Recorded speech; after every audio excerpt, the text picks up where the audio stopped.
विधानसभा चुनाव को लेकर हिमाचल में नेताओं का प्रचार शुरू। बल्कि कोठी पंचायत में आयोजित कार्यक्रम में पहुंचे सीएम। बोले कांग्रेस नेताओं का भाषा पर नहीं नियंत्रण, मंचों पर दिख रही हड़बड़ाहट, भगवान दे सद्बुद्धि। हिमाचल प्रदेश के मंडी जिले में चीन की महिला गिरफ्तार। 6.5 लाख की इंडियन करेंसी और 1,10,000 की नेपाली करेंसी बरामद। महिला 4 दिन की पुलिस रिमांड पर। राज्य सीआईडी के जरिए करवाई जा रही दस्तावेजों की जांच। फतेहपुर भाजपा प्रत्याशी राकेश पठानिया और उनके बेटे के लगे पोस्टरों पर लिखा बाप 2 नंबरी तो बेटा 10 नंबरी। भाजपा ओबीसी प्रकोष्ठ के प्रदेश अध्यक्ष ने घटना को बताया घटिया। और हिमाचल प्रदेश में मतदाताओं का किस ओर है रुझान। मंडी जिला के मतदाताओं ने बताई मन की बात। युवा वर्ग में दिखी निराशा।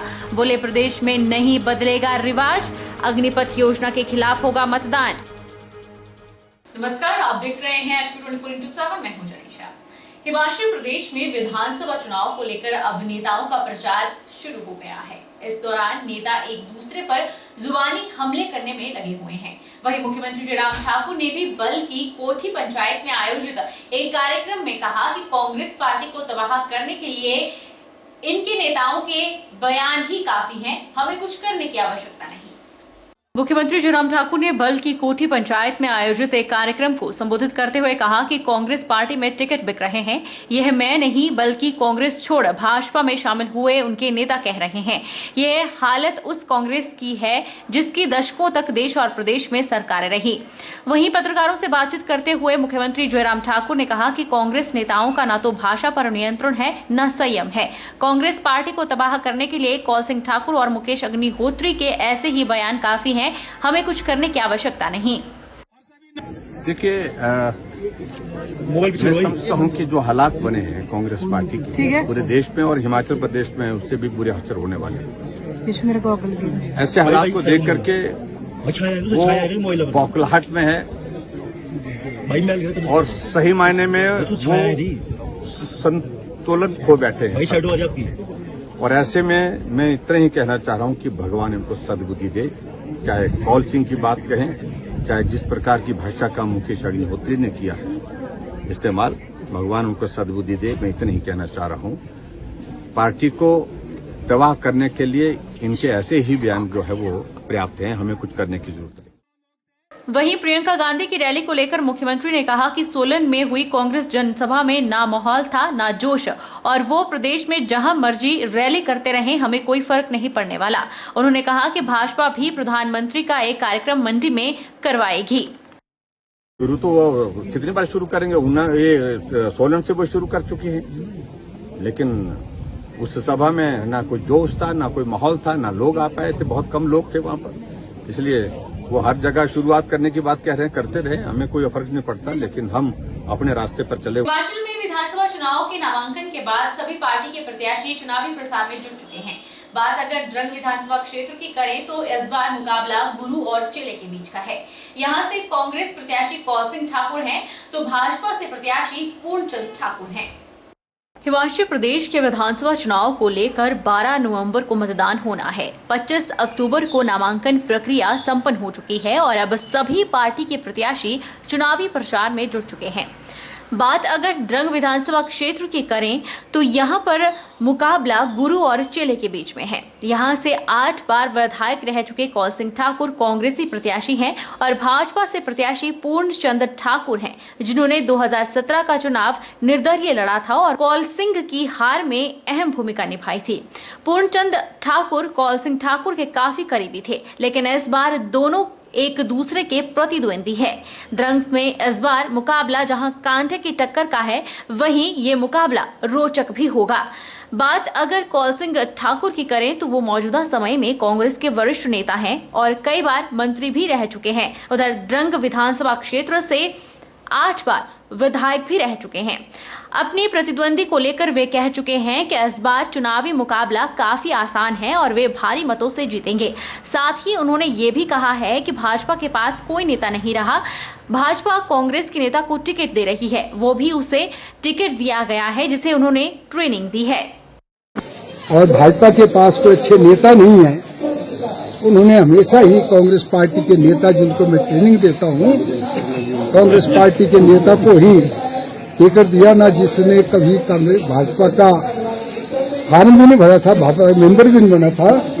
ये बात साफ हो गई है कि भाजपा के पास अच्छे नेताओं की कमी है, इसलिए कांग्रेस पार्टी के नेताओं को जो है वो टिकट देते हैं।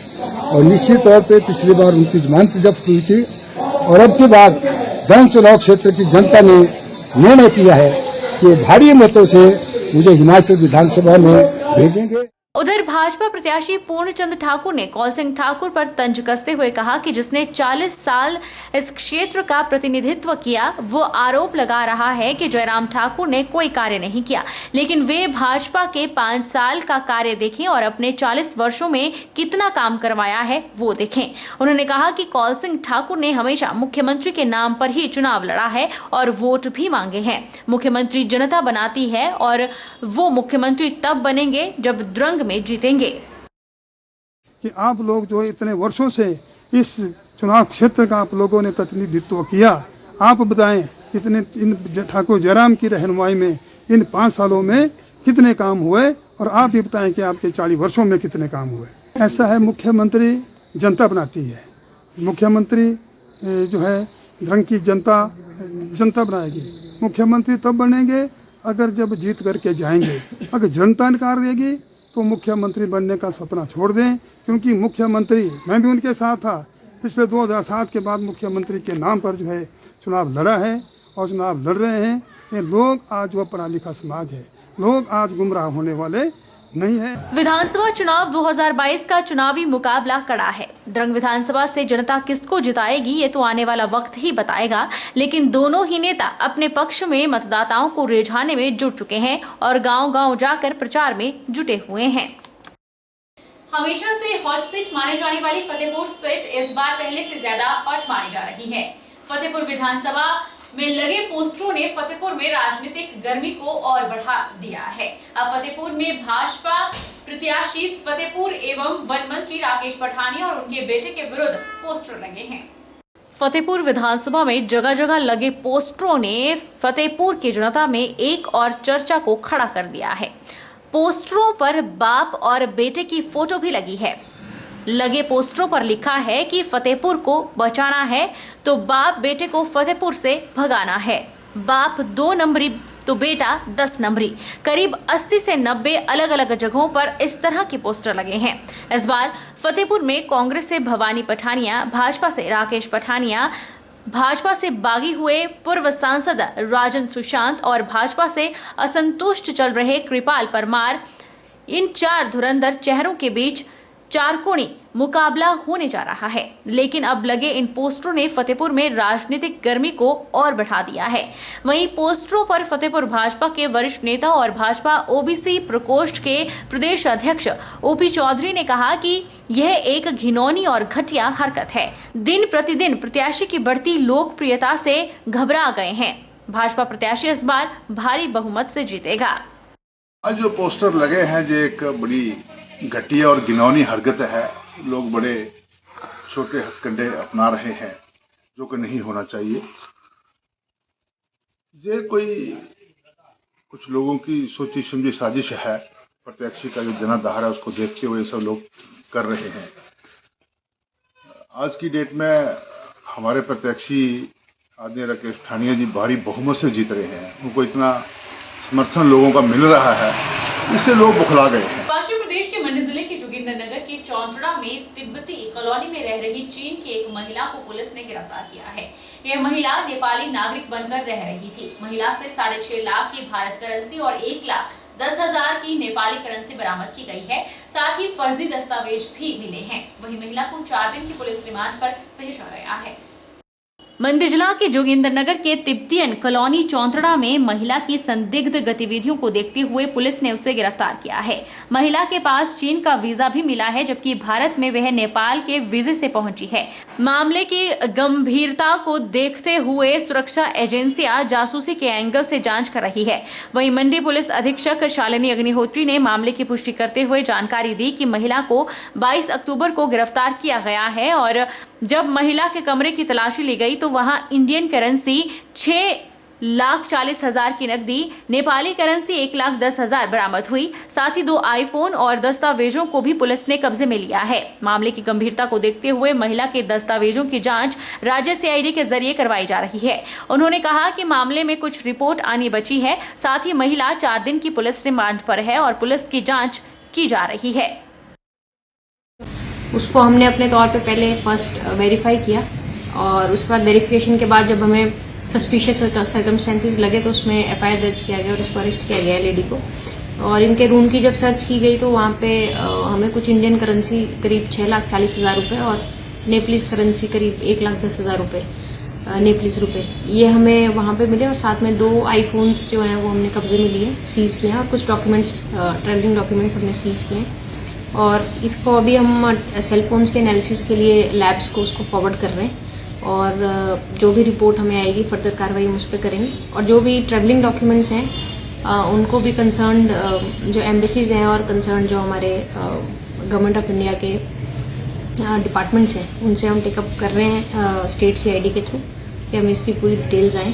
तो वो डिटेल्स अभी अवेटेड है और उसके आगे फर्दर जो इन्वेस्टिगेशन आगे बढ़ाई जाएगी। अभी फिलहाल ये महिला जो है पुलिस कस्टडी में 4 दिन के रिमांड पे हैं और इनसे हम जानकारी और जुटाने की कोशिश कर रहे हैं कि वो यहाँ पे किस पर्पज से आई थी और अपनी आइडेंटिटी उन्होंने फॉर्ज करके या गलत तरीके से यहाँ पे प्रेजेंट क्यों करी। एसपी ने बताया कि तिब्बती मठों में बाहर के लोग बौद्ध धर्म की शिक्षा लेने आते हैं, इसलिए मोनेस्ट्री को चलाने के लिए विशेष नियमों का पालन करना होता है। मठों में कितने लोग आते हैं, कितने ठहरते हैं, इसकी जानकारी भी समय समय पर देनी होती है। एसपी ने कहा कि अगर मामले में तिब्बती मठ की कोई कमी पाई गई तो कानूनी कार्रवाई की जाएगी। ये जो भी इस तरह की मोनेस्ट्रीज हैं उनको रन करने के लिए एक स्पेसिफिक प्रोटोकॉल है और उस प्रोटोकॉल के तहत ही ये मोनेस्ट्री भी यहाँ चल रही है। लेकिन क्योंकि इसमें जनरली हमने देखा है कि टूरिस्ट और बाहर के जो लोग हैं वो काफी बौद्ध धर्म की शिक्षा लेने के लिए या उससे टच में यहाँ पे अनुयायी आते जाते रहते हैं। हमने कुछ इनको कंडीशंस जो भी हैं कि इनको रिपोर्ट करना है कितने लोग इनके पास किस कंट्री से आए हैं और कितने दिन से ठहरे हैं, तो उसके वायलेशंस पे इस एंगल को हम इस केस में भी और अदरवाइज भी एक्सप्लोर कर रहे हैं। और यदि इसमें मोनेस्ट्री की तरफ से कोई प्रोटोकॉल में कोई कमी पाई जाएगी तो उनके खिलाफ भी जो कानूनी कार्रवाई है वो हम करेंगे। और मोनेस्ट्री की जो अथॉरिटीज है उनसे हम टाइम टू टाइम मिलते भी रहते हैं और इस केस में भी उनको हमारी तरफ से एक स्ट्रिक्ट डायरेक्शन यही है कि जो उनका प्रोटोकॉल बना है, खासकर जो विदेशी लोग यहाँ पे आके टीचिंग के पर्पज से आते हैं, अदरवाइज घूमने आते हैं या फिर किसी भी पर्पज से आए तो उसकी रिपोर्टिंग का जो प्रोटोकॉल है वो फॉलो करें। हिमाचल विधानसभा चुनाव को लेकर 12 नवंबर को मतदान होना है, जिसके लिए निर्वाचन विभाग द्वारा तैयारियां की जा रही है। शिमला के पोर्टमोर स्कूल में चुनाव में लगे कर्मचारियों की पहली रिहर्सल करवाई गई और कर्मचारियों को चुनावी प्रक्रिया की विस्तृत जानकारी दी गई। विधानसभा चुनाव को लेकर निर्वाचन विभाग द्वारा तैयारियां की जा रही है। शिमला के पोर्टमोर स्कूल में चुनाव में लगी कर्मचारियों की पहली रिहर्सल करवाई गई। एसडीएम शिमला शहरी एवं रिटर्निंग ऑफिसर भानु गुप्ता ने बताया कि करीब 500 कर्मचारियों को आज सुबह 3 घंटे चुनाव प्रक्रिया की ट्रेनिंग दी जा रही है। कर्मचारियों को बताया गया कि ईवीएम मशीन कैसे काम करती है और वीवीपैट उसके साथ कैसे अटैच किया जाता है, इसकी जानकारी कर्मचारियों को दी जा रही है। 2 सेशन में 500 कर्मचारियों को ट्रेनिंग दी जा रही है ताकि स्वतंत्र और निष्पक्ष चुनाव संपन्न करवाए जा सके। देखिए, जो ये हमारे इलेक्शन से रिलेटेड आज पहली रिहर्सल है जिसमें लगभग हमारे 500 कर्मचारी फर्स्ट बैच में आए हैं, जो आज 10 से 1 बजे तक ये ट्रेनिंग हमारी चल रही है। इसमें जितनी भी बेसिक जो ट्रेनिंग है, चाहे वो पोल प्रोसेस को लेकर के है, पोलिंग अफसर, प्रिजाइडिंग अफसर, एपीआरओ की क्या क्या ड्यूटी रहती है, उससे रिलेटेड आज ये रिहर्सल रखी गई है। तो इसमें जो है प्रेजेंटेशन के माध्यम से और जो हमारे वीडियो के माध्यम से और जो डिटेल्ड में पूरा जो है इनको बताया जाएगा कि क्या क्या रिस्पॉन्सिबिलिटी जो है प्रिजाइडिंग अफसर की, एपीआरओ की और पोलिंग ऑफिसर की रहेगी, कंप्लीट पोलिंग पार्टी कैसे पोल के दिन काम करेगी। और इसके साथ साथ जो हमारी ईवीएम की डेमोस्ट्रेशन है, जिसमें हमने जो ट्रेनिंग की ईवीएम्स हैं वो भी ट्रेनिंग हॉल में इनके डेमोस्ट्रेशन के लिए रखी है, जिसमें हैंड्स ऑन जो है इनको ट्रेनिंग दी जाएगी किस तरह से हमने जो है ईवीएम को ऑपरेट करना है, किस तरह से ईवीएम काम करती है, कैसे वीवीपैट उसके साथ लिंक होता है और जो डिफरेंट कनेक्शंस जो हैं, चाहे वो सीयू है, बीयू है, चाहे वीवीपैट है, उसके किस तरह से होते हैं। तो आज कंप्लीट जो है ये लगभग 3 घंटे की ट्रेनिंग हमने रखी है जिसमें हमारा ये फर्स्ट सेशन रहेगा और जो सेकंड सेशन है हमारा वो 2 से 5 रहेगा, जिसमें भी लगभग हमारे 500 के आसपास कर्मचारी सेकंड सेशन में भाग लेंगे। रुकेंगे छोटे से ब्रेक के लिए।